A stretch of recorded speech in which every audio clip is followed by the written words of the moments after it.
দেখো বন্ধুরা, আজকে কি করছে আমার ছোট্ট ভাস্তি। ও মুখ ধুবে, সাবান নিচ্ছে, সাবানটা বারবার পড়ে যাচ্ছে, আবার তুলছে, আবার পড়ে যাচ্ছে, আবার রেগেও যাচ্ছে যে কেন বারবার পড়ে যাচ্ছে। আসলে কি হয়েছে বলো তো?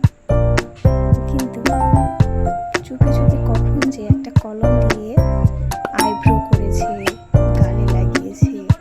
কলমটা দিয়ে লাগানোর পর এবার স্কুটিতে উঠে স্কুটির আয়নাতে দেখছে যে দাগ হয়ে গেছে।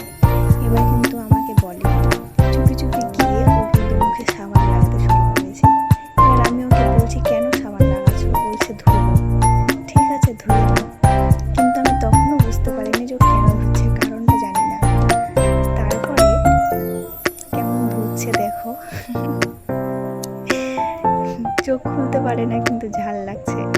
এবার পুরো যখন হাত দিয়ে হচ্ছে না, পুরো মুখ দিয়ে জলটা ঢেলে দিচ্ছে দেখো। আমি তো চুপি চুপি হাসছি দেখে। ও কেমন মুখে জল নিয়ে একদম পুরোটাই মুখের মধ্যে ঢালছে। এবার আমাকে বলছে, আর কি আছে কোনো দাগ? তো আমি বলছি না, কিছু নেই।